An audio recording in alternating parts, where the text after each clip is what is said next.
Real gospel with real harmony and real grooves. FM, HDMS, and HD1 radio station. Good morning, everybody. I'm Simone Malone, one of your most trusted and respected voices in radio. Joining me today, he's already sipping on the ginger. Want to welcome my dear guest, my dear friend, my dear brother, Cleous Young. Say hi to everybody. Hey, everyone. Good morning. Hold on. We got to make sure you plugged in. That's how about that? We got to make sure he's plugged in. Go ahead, say hello. Hey, everyone. Good morning. There you go. We got to make sure you're connected here with all these controls. Say hello to those folks on Facebook. They can actually see both of us and hear us as well. Go ahead and say hello. Hey, Facebook family. Welcome to HDMS. Hey, Cleous, it's been a while. I think the last time I saw you was at an event here. Yeah, the movie that we were at with other artists and things like that. With was that Dietrich Haddon? Or who was that involved in that? What's his name? I was at a Dietrich Haddon one, but it was another one that we were at, and we just happened to bump into each other a lot in the community. Yes. And I remember, if we can reminisce on the past, when we first started FM HDMS, you worked with us, and you helped us to get some things done as far as your writing abilities, and I really appreciate you because you still help us out, and you do what you have to do to keep us exactly. We're going to have you doing some work for us soon. Yes. So anyhow, welcome to HDMS. It's been a while, so tell everybody what you think of the changes here and all that good stuff. Go ahead. I see some dynamic changes. And one of the things I always looked at with HDMS is looking at the whole concept of being updated, similar to those regular physical radio station. Right. That's one of the things that brought me here, as far as, and for me, I'm always looking from a writer's point of view, where I said, hey, you got to be up to date to what's going on within our communities. That's right. Not only just here in America, but also international. Absolutely. Absolutely. And here we're here live, and anyone that could actually go online now, they can see us all around the world. Absolutely. And That's you're looking at it from couple of years ago when we were here, this was not possible. Right, exactly. So I've seen this great improvement that you have made. Thank you so much, man. We really appreciate it. And your support and listening to us all the time. I just want you to know we thank you for your abilities, your talents, your gifts, what you do. Writing is truly one of your tremendous gifts. Yes. Folks, he revised my biography. You got to see it. I will be sharing that information with all of our listeners one day real soon. So, Cleous, you're here because you have been the CEO of your company. Yes. Mountain of Miracles. Can you tell our listeners, before we even get into that, I know they can tell by that voice because you're drinking the fresh ginger. See, let's them see us sip on this here. Isn't that delicious? Did I hook it up? Cleous, let them know. I know they can tell by the accent. You're from Jamaica. What part of Jamaica are you from? I'm from the eastern part, which is called St. Thomas. St. Thomas. Which is not the same as the island. Okay. When I normally tell someone, hey, I'm from St. Thomas, they're like, oh, I thought you were from Jamaica. Okay. But there's actually a state in Jamaica that's called St. Thomas, and actually we call it parish. Over here we call it states. Okay. But there's actually a parish in Jamaica that's called St. Thomas, and that's where I'm from, which is right next to Kingston, and more than likely you have heard of Kingston because that's one of the main states that's talked about from Jamaica. Absolutely. And how long have you been here as a resident now? Next month is going to be 18 years. Congratulations. Yes. So you're legal. That's a great thing. And since you've been here, you have worked in different capacities. You've always had a passion for writing. You've taught young people as well. Let's talk a little bit about your background. I remember when I first met him, y'all, and for those of you that are watching the video and watching us live, I remember when I met Cleous at this gospel nightclub as well. Yes. He said to me, I'm going to be a lawyer. But wait a minute, you got to share a little bit of that story. You got to share a little bit of the story before we get into this whole thing, because this is your day with me. You got to share some of the story, because when you shared it with me before, and I think you shared it on the radio, you talked about the change that happened, how God diverted you. Yes. So share that, because somebody could be going through that today during this holiday season, the changes that are taking place personally, professionally, and in America that alter your life to do what you're doing now. So share a little bit of that story. And, as you talk about where I'm from Jamaica. But when I came here, my first living arrangement was in the Poconos, which is about 2 hours away from where we are now, in Philadelphia. And when I lived in the Poconos, I started experiencing all these different aspects of life, which I wasn't accustomed to. And one of the things that I really experienced was that integrity of the companies that I used to deal with, such as my insurance company. I remember I paid them diligently every month. Wow. And at one point, they even sent me back a check. Because I did all my payment, after a year, they always send you back a check, refund. So I got that refund, but at that time I'd met in an accident. I put in the claim, and what happened, I had full coverage, but they didn't want to reimburse me for full coverage. They started giving me just partial payment. And from there, that was the single moment that I decided to turn my life around.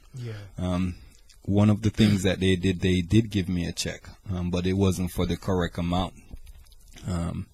And from that check, I started having a debate with them, or an argument with them, saying, hey, I have full coverage. I'm a loyal customer. I've been paying you. You guys just send me back some refund. That means I've been paying you.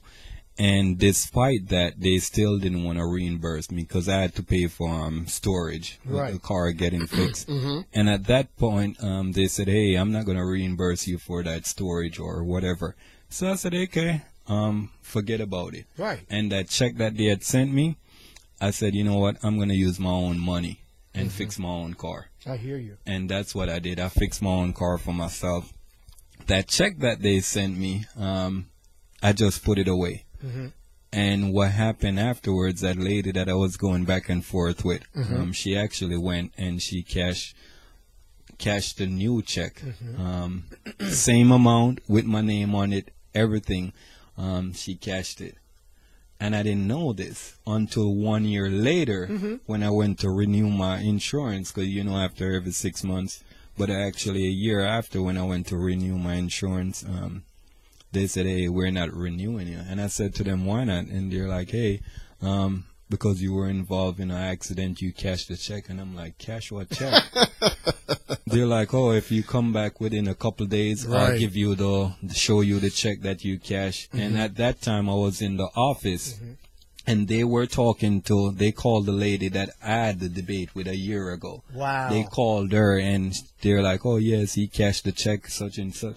And I'm like, no, I didn't cash the check. And she's like, yeah, you did cash the check. The lady on the phone is telling me, they told me the date and everything. And they said, okay, if you come back within 3 days, I'll give you the copies of the check that you cashed. So I'm like, okay. I went home that day and I searched everywhere and I found the check, that original one that they sent me. I found it. And I went back 3 days. And when I went back 3 days, they actually gave me a copy of the check that they said that I cashed.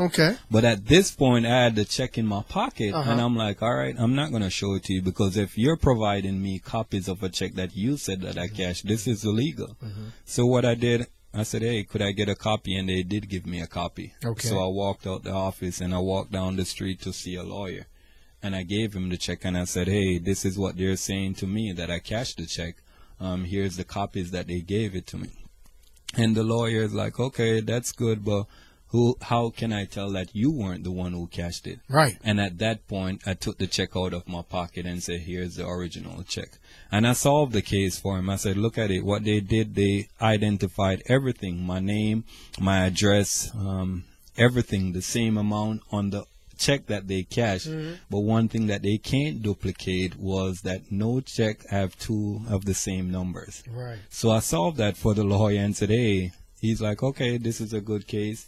And he took it on and never contacted me back in regards to that. I kept on calling him, hey, I can't get in touch with them. And at that point, what I realized, the insurance company was just down the street from the lawyer. And what I realized at that point, some companies, they do have affiliations with lawyers. So at that point, I guess their affiliation was making it that, hey, he's right, but I'm not going to find him justice. Yeah.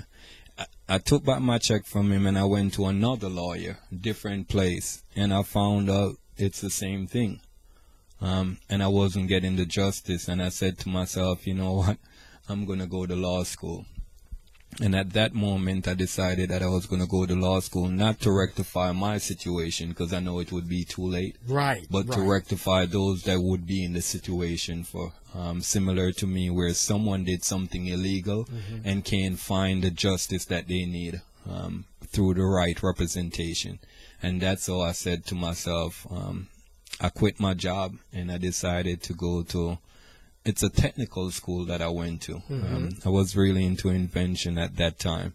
And I went to this technical school. They're called DeVry University right now. Very much so. I'm familiar with it. But I went there. There's another side of me that people don't really see. I'm more of an inventive person. Oh, absolutely. And while I was in high school, when I came over here, I developed this product, which now I look at a similar product. It's called TiVo, which they allow you to record stuff on. Yeah.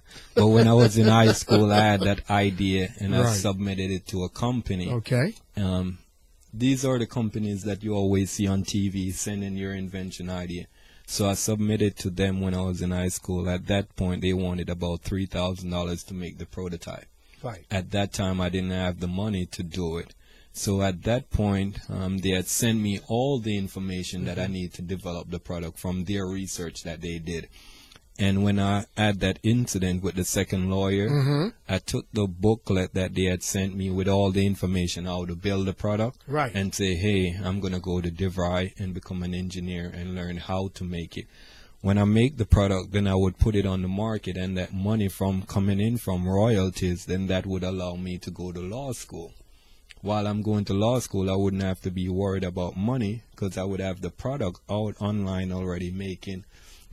Yeah, and when I went to DeVry now, that's where my life actually changed. Well, we're going to talk about that. We want to pick that right up after we go to a song. Ladies and gentlemen, I am here with my dear brother, my dear friend, former colleague that worked with us here at the station. He's still working with us, believe it or not. Mr. Cleous Young. We're going to come back after this song, and we're going to continue this wonderful conversation and get into the Mountain of Miracles and this wonderful event that he's doing tomorrow, right? Tomorrow. All right, we'll be right back for part two. Stay tuned, FM HDMS and HD1 station.